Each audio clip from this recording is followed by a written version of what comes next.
Shalom saudara-saudara. Shalom. Shalom saudara. Shalom. Siap memuji nama Tuhan. Amin. Allah kita adalah yang baik. Amin saudara. Amin. Biarlah pada pagi hari ini kita menaikkan ucapan syukur kita kepada Tuhan atas setiap kebaikan-kebaikan yang sudah kita rasakan selama ini.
Hatiku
terima kasih Tuhan. Kami ucap syukur dan terima kasih pada pagi hari ini Tuhan, di mana kami masih mempunyai kesempatan sekali lagi Tuhan untuk beribadah kepada Engkau Tuhan. Terlebih kami masih mempunyai kesempatan sekali lagi Tuhan untuk bersyukur kepada Engkau Tuhan. Bila pada kesempatan hari ini Tuhan, kami ingin pergunakan sebaik-baiknya Tuhan. Kami ingin mendengar suara Engkau lebih dalam lagi Tuhan dalam setiap kehidupan kami Tuhan. Mungkin saat ini ketika kami membawa masalah Tuhan, kami serahkan masalah kami ke tangan Engkau Tuhan. Dan kami imani dan kami yakini Tuhan, sepulang dari tempat ini Tuhan, kami boleh memperoleh kekuatan yang baru Tuhan. Pengharapan yang baru boleh Kau bukakan atas kehidupan kami Tuhan. Dan yang ketika kami lemah Tuhan, Kau akan kuatkan kami. Terima kasih Tuhan, kami sambut ibadah kami pada pagi hari ini. Hanya dalam nama Tuhan Yesus Kristus, mari kita semua katakan amin. Tetap berdiri saudara, siap bersorak-sorai bagi Tuhan. Amin. Amin. Kita mau katakan, Tuhan, dari hari ke hari Tuhan, pemeliharaanmu, kasih setiamu tidak akan pernah berubah.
Dari hari Tuhan tidak pernah berkesudahan. Dari hari ke hari ada kesabaran untuk atas hidup. Dari hari ke hari tiada pernah tertunda, kesetiaan-Mu Kau limpahkan.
Penyertaan yang tidak pernah meninggalkan kami Tuhan.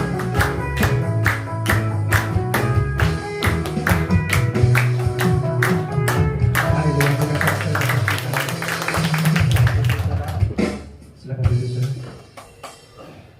Sungguh kasih Tuhan, penyertaan Tuhan tidak pernah lepas dari kita. Ketika kita merancangkan segala sesuatu, mungkin rencana itu tidak sesuai dengan harapan kita, tapi Tuhan mempunyai waktu tersendiri yang sudah disediakan bagi kita. Haleluya.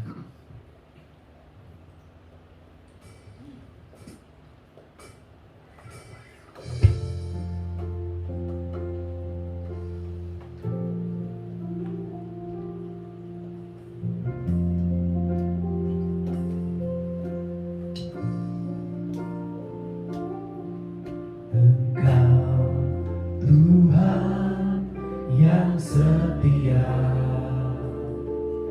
waktumu selalu yang terbaik. Engkau Tuhan sandaranku, dan ku hanya kan berharap padamu. Engkau Tuhan yang setia, Engkau Tuhan yang setia, waktumu selalu yang terbaik. Engkau Tuhan saudaraku, Engkau Tuhan saudaraku, dan ku hanya kan berharap padamu. Satu-satunya yang ku andalkan, satu-satunya yang ku percaya. Engkau sumber kekuatan, sumber pengharapan, sumber kedamaian. Satu-satunya yang ku andalkan, satu-satunya yang ku percaya. Engkau Tuhan memberkati, Tuhan penyembuhku, Tuhan pemulihku. Saudara, pada kesempatan pagi hari ini bila kita mau persiapkan persembahan kita yang kita adalah pada Tuhan sebagai ucapan syukur kita di depan Tuhan. Kita persembahkan disarankan tapi yang terbaik bagi Tuhan. Engkau Tuhan yang setia, waktumu selalu yang terbaik. Engkau Tuhan sandaranku, dan ku hanya kan berharap padamu. Satu-satunya, satu-satunya yang ku andalkan, satu-satunya yang ku percaya. Engkau sumber kekuatan, sumber pengharapan, sumber kedamaian. Satu-satunya ku andalkan, satu-satunya yang ku percaya. Engkau Tuhan memberkati, Tuhan penyembuhku, Tuhan pemulihku. Mari kita berdiri sama-sama, saudara. Satu-satunya, satunya yang ku andalkan, satu-satunya yang ku percaya. Engkau sumber kekuatan, sumber segala kehidupan, sumber kedamaian.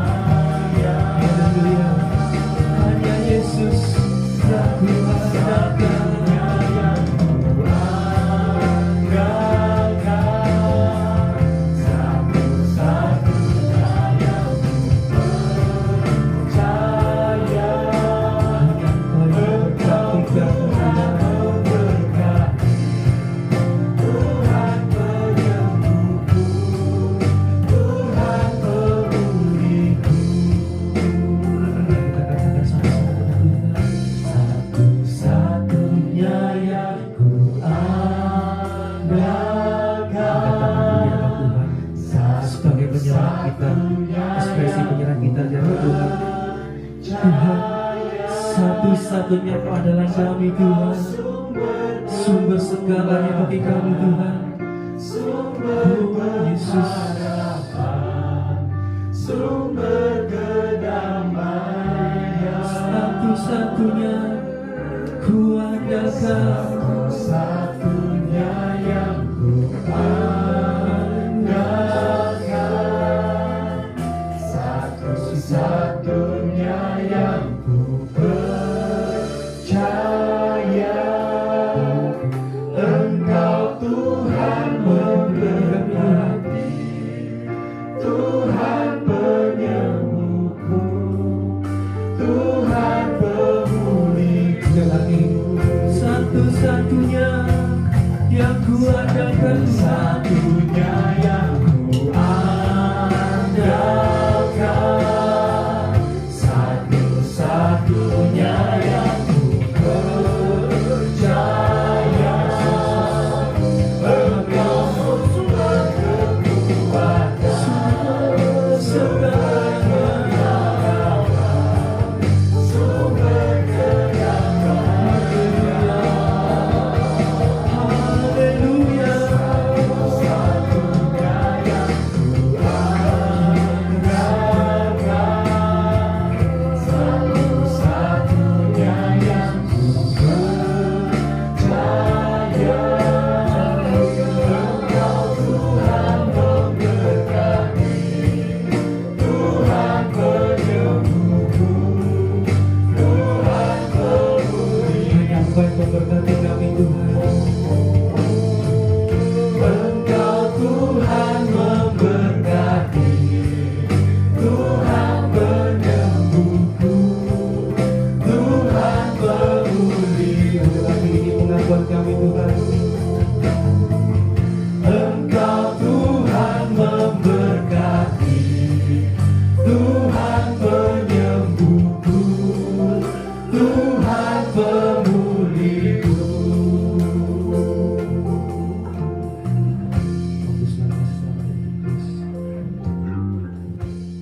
Lagu yang terakhir mengatakan satu-satunya yang kuandalkan, satu-satunya yang kupercaya hanya Tuhan. Mengapa saudara? Kalau kita memasuki tahun 2021 ini, baru beberapa hari kita memasuki tahun 2021, apa yang terjadi? Erupsi gunung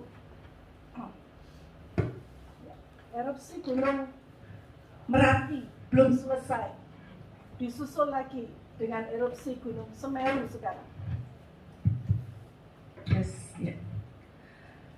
Ada banyak peristiwa-peristiwa yang mengerikan terjadi. Beberapa seminggu yang lalu, kecelakaan pesawat Sriwijaya Air. Apa yang bisa kita andalkan di dunia ini? Ada banyak hal yang tadinya berjalan begitu lancar, smooth, tiba-tiba bisa berubah 180 derajat, khususnya ketika pandemi ini berlangsung.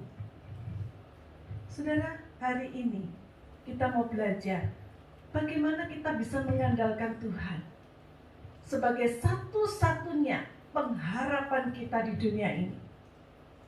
Kita tidak bisa mengharapkan orang yang kuat. Kita tidak bisa mengharapkan bangunan yang kokoh, karena gempa bumi akan meluluh lantakkan semuanya.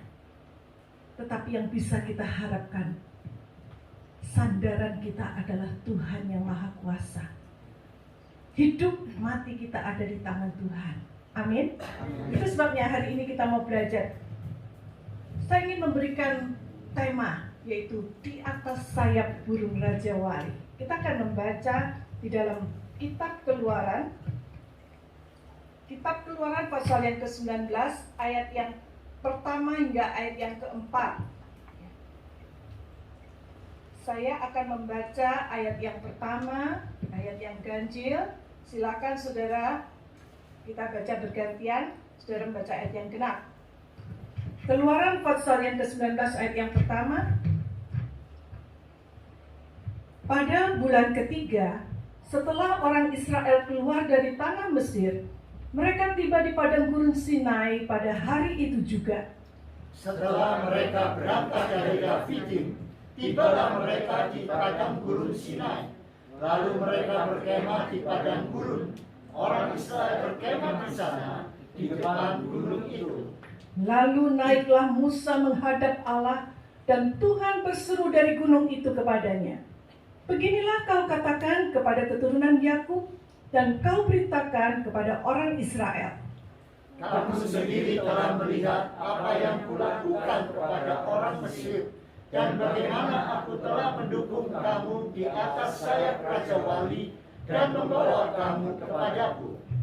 Saya akan baca ulang ayat yang keempat dari terjemahan lain. Kamu sudah melihat apa yang kulakukan terhadap orang Mesir, dan bagaimana aku membawa kamu kepadaku di tempat ini dengan kuasa yang besar, seperti burung Raja Wali membawa anaknya di atas sayapnya.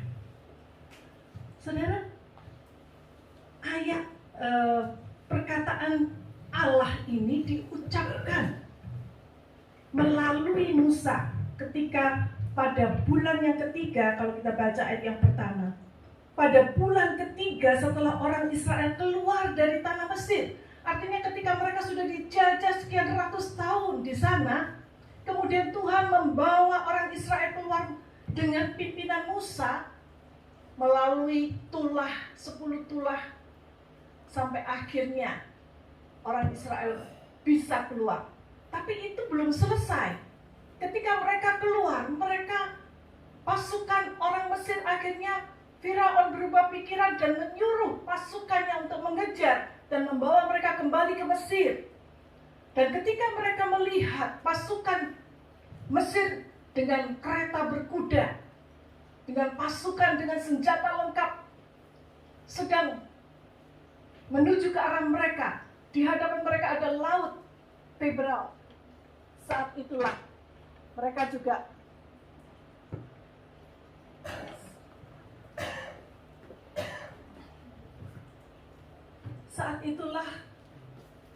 diperhadapkan pada tidak ada pilihan lain. Dan Musa melalui perintah Tuhan menyuruh laut itu terbelah dan mereka bisa keluar. Saudara bisa bayangkan situasinya seperti apa kira-kira? Mereka keluar dari penjajahan bangsa Mesir yang kejam setelah mereka ratusan tahun dijajah. Pasti ada rasa lega, ada rasa sukacita. Wah, sekarang saya bisa bebas menikmati udara yang segar. Pasti itulah yang dirasakan oleh orang Israel pada saat itu. Tetapi benarkah demikian? Benarkah mereka bisa menikmati kebebasan itu? Ternyata tidak seperti yang mereka bayangkan. Dikatakan mereka harus melewati padang gurun. Nah, saudara, padang gurun kalau siang panas sekali, tapi kalau malam dingin sekali. Mereka harus berjalan, dan kadang-kadang setelah lewat beberapa saat, kalau mereka menemukan tempat yang datar, mereka berkemah di situ, melepaskan lelah di sana. Setelah itu mereka berangkat lagi. Mereka tidur di tenda-tenda sementara. Dan bisa dibayangkan bagaimana bosannya mereka, karena di sana nggak ada mall, nggak ada hiburan, padang gurun yang gersang, tandus, panas, kering. Pasti mereka mengalami stres, rasa capek, bosan, belum lagi kelaparan, kehausan, belum lagi mereka harus berhadapan dengan binatang buas mungkin, atau perampok yang ingin merampok mereka. Semuanya itu membuat mereka merasa stres. Saudara, kondisi yang kita hadapi saat ini, kadang-kadang kita juga merasakan hal yang hampir sama dirasakan oleh orang Israel itu, walaupun situasinya beda.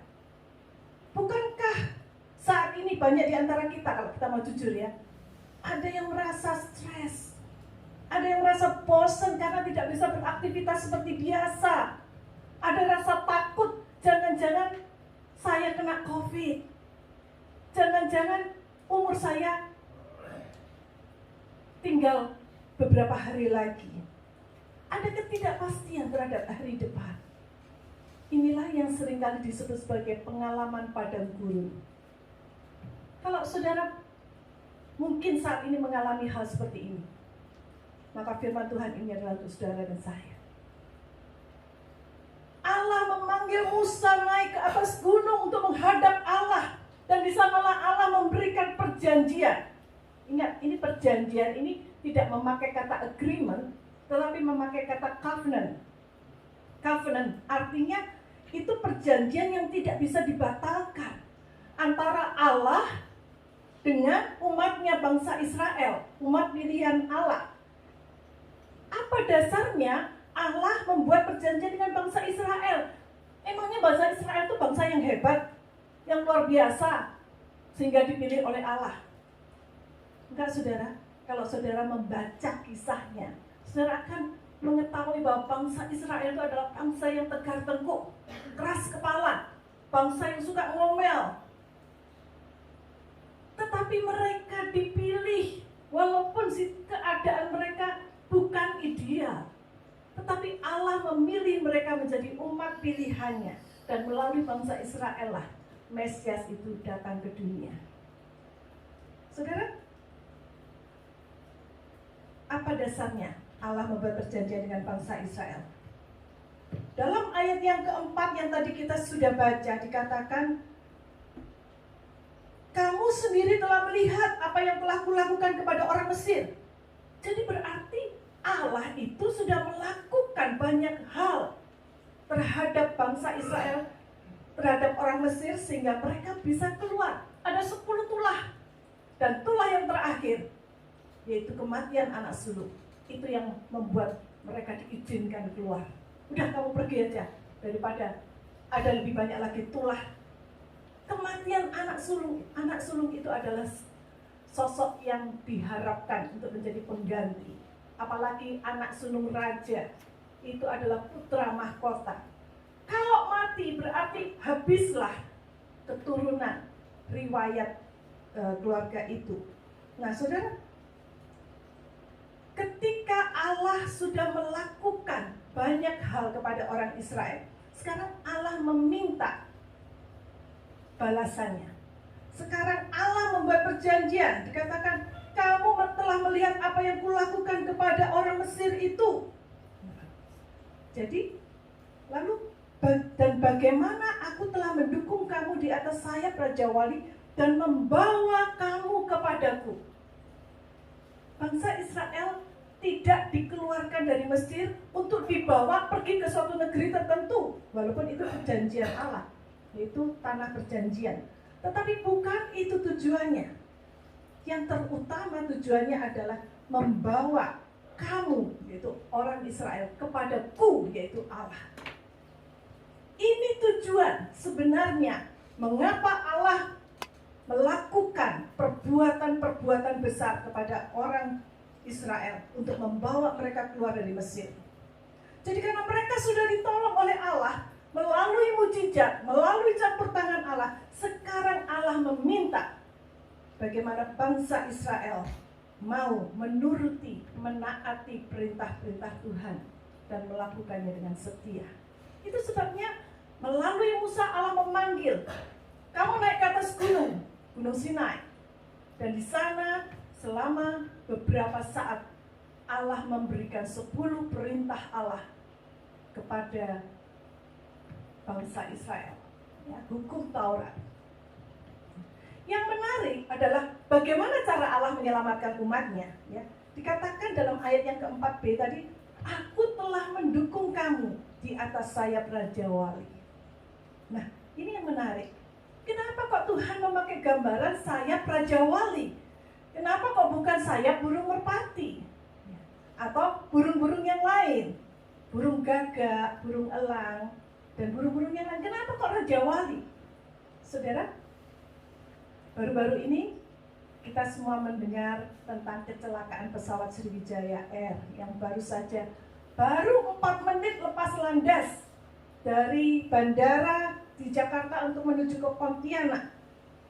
Dan pada menit keempat, pesawat itu terbakar dan meledak di perairan Kepulauan Seribu. Seluruh penumpang tewas, ada 62 orang. Nah, saudara, coba bayangin, seandainya saudara punya rencana pergi naik pesawat Sriwijaya Air setelah peristiwa itu, kira-kira saudara akan lanjut pergi? Sayang dong, sudah beli tiket. Atau saudara batalin? Atau saudara ganti dengan pesawat lain yang mungkin menurut saudara lebih safe? Walaupun itu bukan jaminan juga. Kalau saudara bisa memilih, kalau saya bisa memilih, saya akan ganti pesawat lain yang lebih safe. Ya, menurut pikiran saya. Allah berjanji kepada Musa bahwa Dia akan mendukung umatnya di atas sayap burung Raja Wali. Nah, saudara, kita kan lihat burung Raja Wali itu seperti apa ya? Kenapa kok Raja Wali? Kenapa bukan burung yang lain? Pertama, karena burung Raja Wali itu ukurannya lebih besar daripada burung-burung yang lain. Dikatakan dia adalah rajanya burung-burung yang lain, ya. Dan kekuatannya, khususnya di otot-otot dadanya itu sangat kuat, sehingga dia bisa menggerakkan sayapnya untuk terbang sangat tinggi dan sangat jauh melintasi pulau. Dan dia bisa menggendong anaknya atau binatang lain itu di atas punggungnya atau dengan cakarnya yang kuat. Itu kehebatannya Raja Wali. Selain itu, burung Raja Wali juga memiliki pandangan yang tajam dan sangat akurat. Dikatakan kemampuan Raja Wali untuk fokus pada satu objek tertentu itu bisa sampai 5 km. 5 km, saudara bayangkan. Karena dia di atas, dia bisa melihat. Waktu dia terbang tinggi, dia bisa melihat ada ikan di bawah sana yang dia mau tangkap. Dan dia langsung menukik turun dan menyambar objek itu sebagai mangsa. Jadi penghalang yang bagaimanapun tidak akan bisa mengalihkan fokus pandangan burung Raja Wali sampai dia bisa menangkap mangsanya. Itu hebatnya burung Raja Wali. Pandangannya sangat tajam. Kehebatan yang lain dikatakan burung Raja Wali itu setia pada satu pasangan. Ya. Usianya panjang loh, bisa 70 tahun lebih. Tapi dia nggak mau ganti-ganti pasangan, cuma satu. Sampai akhir hidupnya. Dan selain setia, dia sangat perhatian kepada anak-anaknya. Ya, ketika anaknya kecil, ketika dia mulai belajar terbang, burung Raja Wali itu sangat perhatian. Dan yang terakhir, kehebatannya dia juga dikenal karena ketangguhannya. Ketika dia terbang melawan badai. Ketika badai datang, kalau burung-burung yang lain pada cari perlindungan. Entah di atas pohon, entah di gua-gua. Tapi burung Raja Wali ketika melihat ada badai, dia senang, dia sukacita. Dan dia terbang melawan badai. Itu hebatnya burung Raja Wali. Ketika dia bisa terbang tinggi, bahkan mengatasi badai, di atas badai, tenang, dia bisa mengistirahatkan sayapnya. Ya, dia mencari tempat yang aman di atas badai. Nah, saudara, kalau Tuhan dia mengumpamakan dirinya seperti burung Raja Wali, itu karena dia begitu kuat, begitu perkasa, begitu penuh dengan kasih setia dan penuh perhatian kepada umatnya. Dan kalau Tuhan yang seperti ini, kalau dia berjanji, maka pasti bisa dipercaya. Janjinya pasti digenapi, nggak akan meleset 1% pun. Bisa diandalkan. Satu-satunya yang kuandalkan hanya Tuhan. Nah, pertanyaan berikutnya, apa sekarang yang menyebabkan Allah membuat perjanjian dengan bangsa Israel? Ya, terus seperti tadi dikatakan bangsa Israel itu gak ada hebatnya apapun, tetapi Tuhan memilih karena Tuhan punya rencana yang besar, yaitu membawa bangsa Israel datang kepada Tuhan. Nah, ini juga menjadi rencana Allah kepada umatnya, kepada saudara dan saya. Rancangan Tuhan adalah membawa kita datang mendekat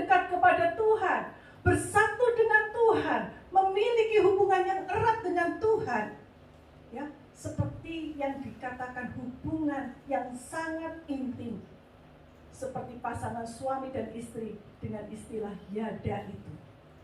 Ini tujuannya mengapa Allah membawa bangsa Israel keluar dari Mesir, supaya mereka bisa beribadah kepada Tuhan, supaya bisa menyembah Tuhan, supaya Tuhan bisa melindungi mereka sebagai satu-satunya milik kesayangan. Bangsa Israel diistimewakan loh saudara. Di padang gurun yang begitu gersang, Tuhan menurunkan mana, Tuhan menurunkan burung puyuh untuk mereka makan. Tuhan bisa memberikan mata air keluar dari batu. Tuhan melindungi mereka dari panas terik dengan tiang awan. Tuhan melindungi mereka dari dinginnya padang pasir dengan tiang api. Apa kurangnya? Semua dilengkapi oleh Tuhan, seperti induk Raja Wali memperhatikan anak-anaknya. Itulah Tuhan kita. Rancangan Tuhan adalah rancangan damai sejahtera, bukan kecelakaan. Nah, tapi Tuhan juga tahu bahwa dunia ini bukan tempat yang ideal, bukan surga, bukan tempat yang aman dan nyaman buat kita orang percaya, ya. Seperti yang tadi saya katakan di awal, kita sudah baru memasuki tahun yang baru, sudah banyak masalah terjadi. Bahkan juga diramalkan, ya, ini banyak ramalan-ramalan yang muncul di awal tahun, ya. Entah ramalannya Roy Kiyoshi atau ramalannya Mbak Yu, Mbak Mijan, siapapun juga, itu mereka berlomba-lomba meramal apa yang akan terjadi di tahun 2021. Dan ramalan mereka rata-rata hampir semuanya sama. Akan terjadi bencana alam, akan terjadi kecelakaan, pesawat terbang, kecelakaan macam-macam. Ada yang kereta api katanya, ada yang mengatakan akan terjadi perang politik, ada yang terjadi akan pergantian presiden, macam-macam saudara. Lalu apakah kita harus takut? Kita harus khawatir ketika kita mendengar ramalan tersebut? Saya kemarin mendapat videonya Pendeta Gilbert, ya. Dia nantang, itu ramalannya Mbak Yu siapa itu tidak ngerti, yang meramalkan bahwa Presiden Jokowi akan turun tahun 2021 dan akan terjadi apa lagi? Ya, macam-macam yang lain lah, ya. Perang politik dan sebagainya. Nah, Pendeta Gilbert mengatakan bahwa itu tidak akan terjadi dalam nama Yesus. Dia berani mengatakan, ramalan siapa nanti yang terbukti? Ramalanmu atau kepercayaanmu kepada Tuhan? Saya, dia katakan, akan berdoa bahwa itu tidak akan terjadi. Dan para hamba Tuhan yang lain, orang percaya juga akan berdoa bahwa itu tidak akan terjadi. Nah saudara, sebagai orang percaya, kita tidak perlu kaget ketika menghadapi hal-hal yang sulit ini. Inilah yang disebut dengan pengalaman padang gurun. Dan itu juga yang sudah dinubuatkan di dalam Alkitab ratusan tahun yang lampau. Di dalam Efesus 5 ayat 16 mengatakan, hari-hari ini adalah hari yang jahat. Ya memang, itulah kenyataannya. Namun di lain pihak kita juga percaya, seperti yang dikatakan dalam Yeremia 29 ayat 11 bahwa sebab aku tahu rancangan-rancangan apa yang ada padaku mengenai kamu, ya firman Tuhan, yaitu rancangan damai sejahtera, bukan kecelakaan, untuk memberikan kepadamu hari depan yang penuh harapan. Itu rancangan Tuhan. Tetapi bukan berarti kalau rancangan Tuhan damai sejahtera lalu kita damai sejahtera terus, gak ada masalah, gak ada kesulitan, saudara. Bukan berarti demikian. Dunia kita ini sudah rusak oleh dosa. Tetapi rancangan Tuhan pasti tergenapi. Di akhir, pada waktunya akan digenapi. Nah saudara, masalahnya kita masih hidup di dunia ini. Kita masih bisa merasakan namanya masalah kesulitan hidup, badai kehidupan, pengalaman padang gurun. Dalam masa pandemi ini, banyak orang yang kehilangan pekerjaan, banyak orang yang sakit, banyak orang yang meninggal dunia, semua rancangan-rancangannya hancur berantakan. Itulah yang terjadi. Bahkan anak-anak Tuhan, orang percaya, hamba Tuhan juga mengalami demikian. Tiba-tiba saja lenyap dari bumi ini. Bukan rapture, tapi karena sakit COVID. Saudara, kenapa Tuhan tidak mengistimewakan orang percaya? Enggak, saudara. Orang Israel dibiarkan selama 40 tahun berputar-putar di padang gurun. Apa tujuannya? Nah, seperti induk Raja Wali, dia akan melatih anak-anaknya. Nah, anak burung Raja Wali itu, dia harus mengalami satu proses yang menyakitkan untuk bisa belajar terbang. Ya, pertama, ya, katakan burung Raja Wali itu ketika dia akan membangun sarang di tempat yang tinggi, di pohon yang tinggi, supaya terlindung dari binatang buas. Nah, ini pohon yang tinggi. Dia mengumpulkan carang pohon dan menyusun. Beratnya itu katanya bisa sampai 1 ton ya, saking banyaknya, saking besarnya, saking kuatnya. Ya. Dia bawa carang itu satu demi satu ke atas dan disusun menjadi sarang yang aman dan nyaman buat anak-anak burung Raja Wali ketika masih kecil.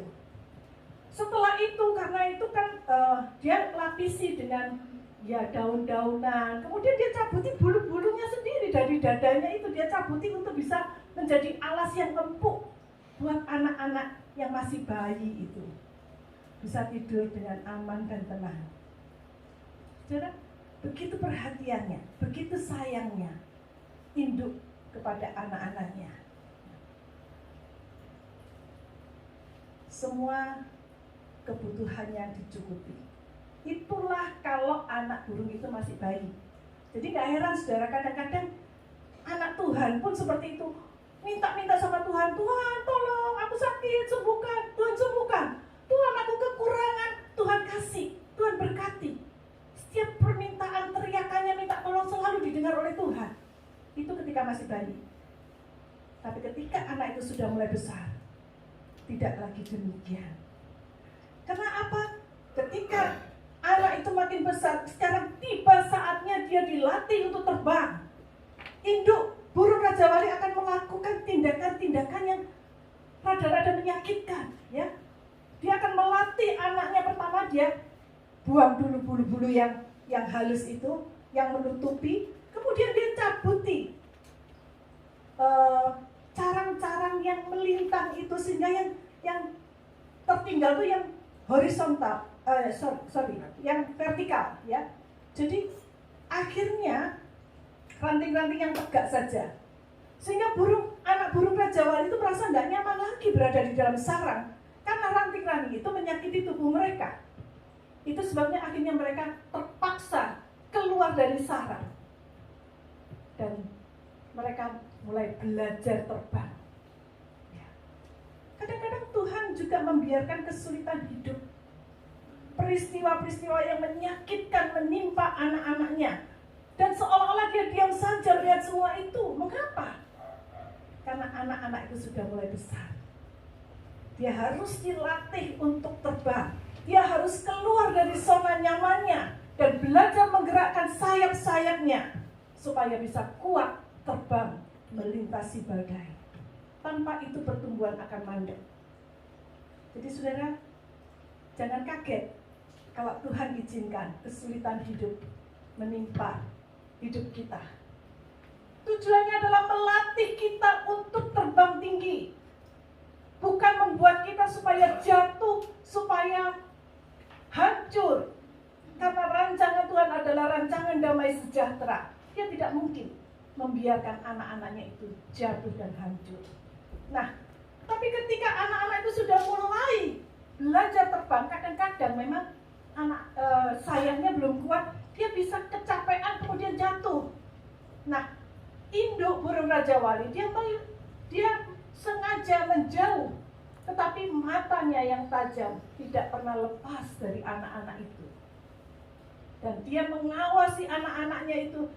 Saat anak-anak itu kesulitan dan mau jatuh, maka induk Raja Wali dari tempat yang tinggi, dia langsung menukik turun dengan kecepatan sayapnya. Dia langsung turun di bawah anaknya dan menggendong di atas sayapnya, punggungnya, sehingga dia bisa terbang. Anak itu tidak sampai jatuh karena ada di atas sayap burung Raja Wali induknya. Saudara, seringkali bukankah kita sebagai anak-anak Tuhan, kadang-kadang kita ngomel. Ketika kita menghadapi sakit penyakit, ketika kita menghadapi masalah kebangkrutan, hubungan yang putus dengan pacar, dengan orang-orang yang kita sayangi, meninggalkan kita. Bukankah kita ngomel, Tuhan kenapa sih kamu kok diam aja? Kenapa Tuhan gak cepat-cepat datang menolong aku? Karena saudara sudah besar. Saudara sedang dilatih oleh Tuhan untuk menggerakkan sayap-sayap iman, sayap rohani saudara. Saudara keluar dari zona nyaman dan melawan badai. Saudara, ingat, mata Tuhan tidak pernah lepas. Dia senantiasa mengawasi dari jauh. Dan kita aman dalam lindungannya.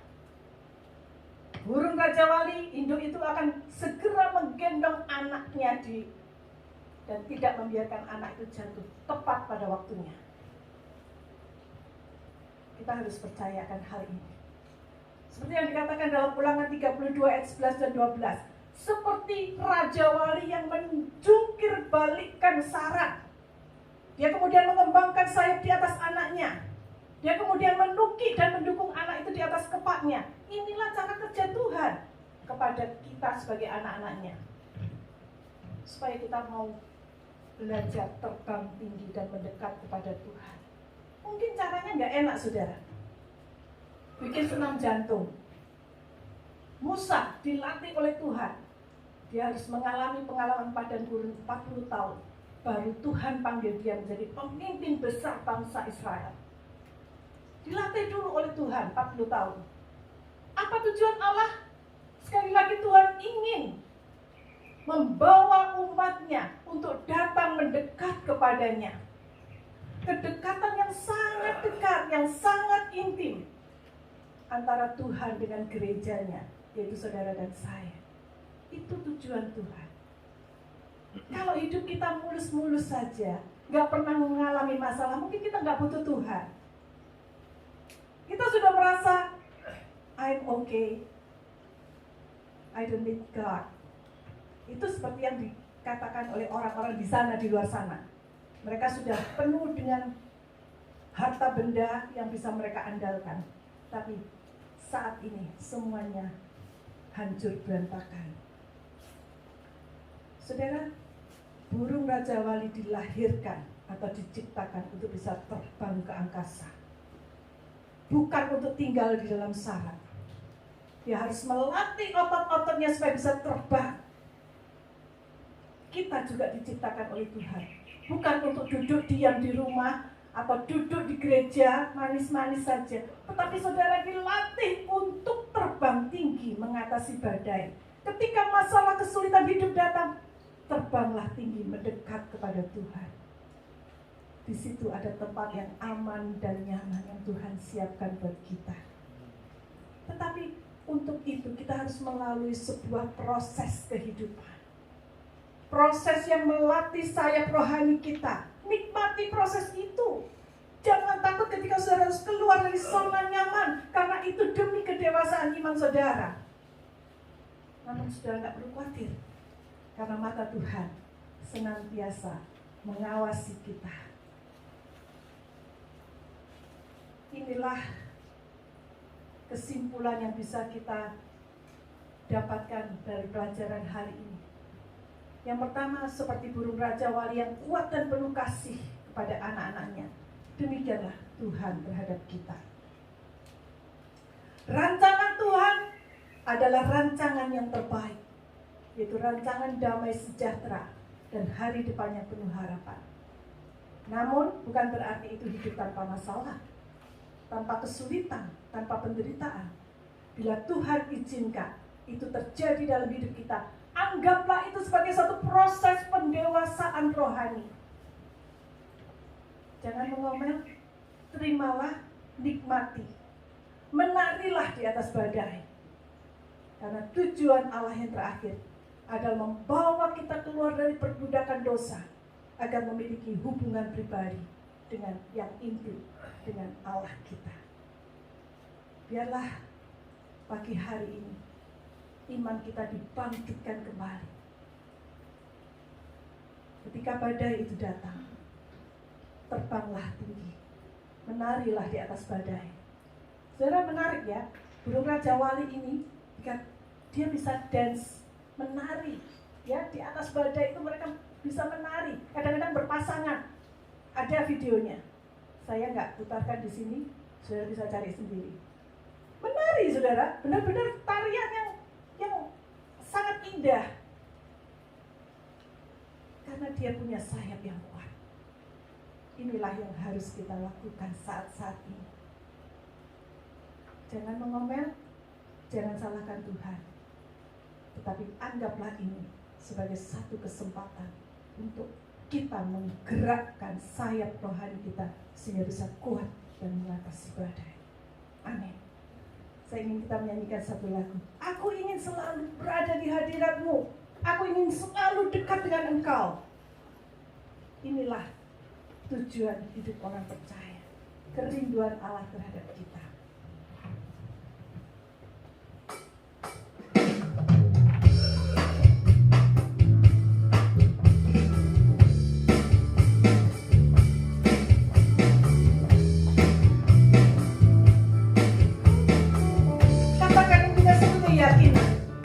Aku ingin selalu berada di hadirat-Mu.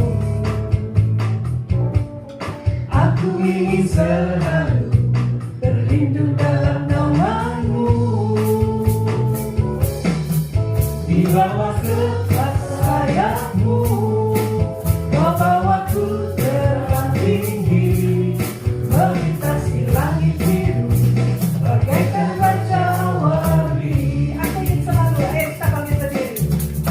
ingin selalu berada di hadirat-Mu.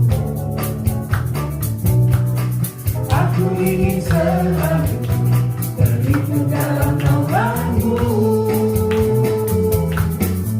Di bawah kepas sayap-Mu, Kau bawaku terbang tinggi, melintasi langit biru bagaikan Raja Wali. Bagai Raja Wali. Bagai Raja Wali, melintasi gunung tinggi. Bagai Raja Wali, melintasi badai hidup. Di bawah kepas sayap-Mu, Kau bawaku terbang tinggi, melintasi langit biru bagaikan Raja Wali. Bagai Raja Wali. Bagai Raja Wali, melintasi gunung tinggi. Bagai Raja Wali, melintasi badai hidup. Di bawah kepas sayap-Mu, Kau bawaku terbang tinggi, melintasi langit biru bagaikan Raja Wali. Melintasi langit biru, melintasi langit biru bagaikan Raja Wali. Kita dikatakan yang yakin.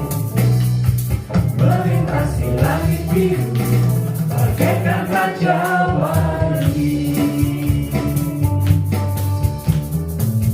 Mari kita tundukkan kepala, kita akan masuk di dalam doa. Terima kasih Tuhan, kami diingatkan bahwa kami tidak dibiarkan sendirian di dunia ini.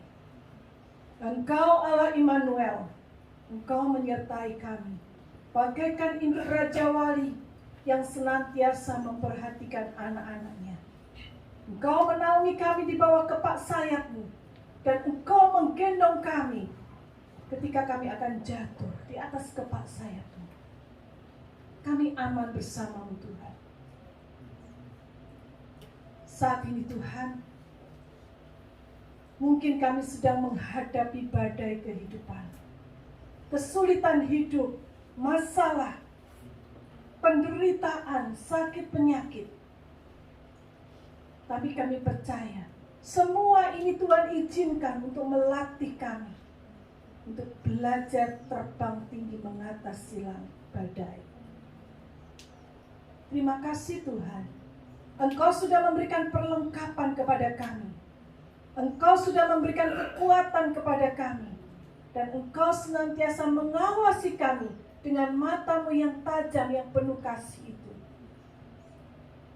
Kami aman bersama dengan Tuhan. Tolong kami Tuhan, supaya kami tidak hanya mengasihani diri kami sendiri, tetapi kami mau belajar memandang kepada Tuhan, mendekat kepada Tuhan, sehingga kami juga boleh menjadi alat yang berguna di tangan Tuhan. Kami mau terbang bersama dengan Tuhan. Kami mau lebih dekat kepadamu.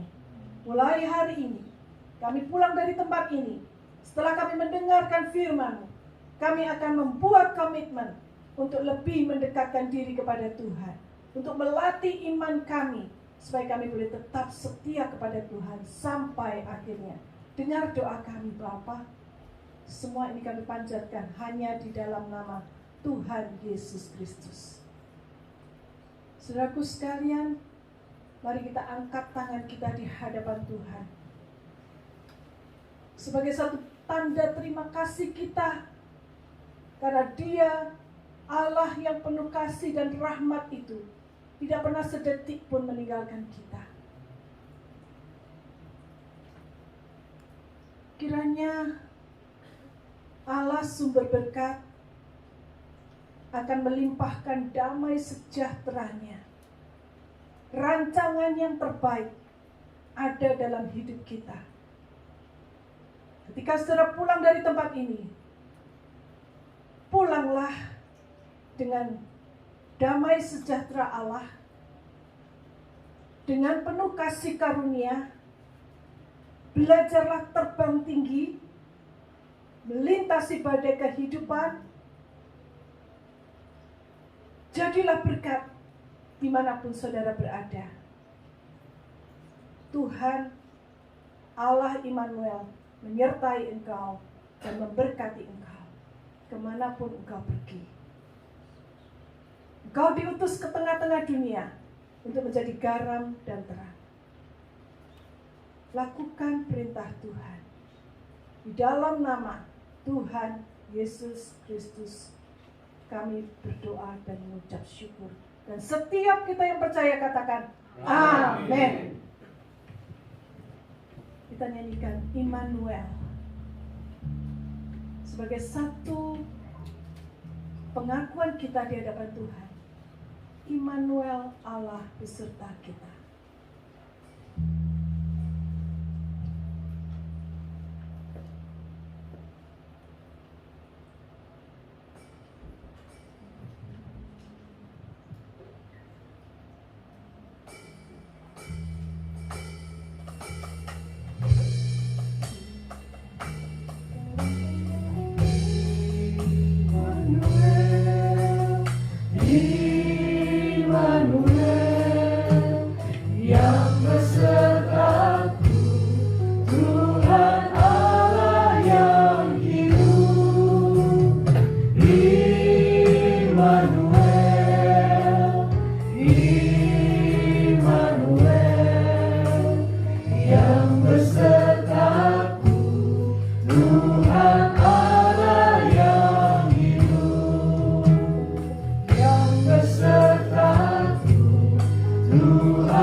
Saudara bersaat teduh sejenak.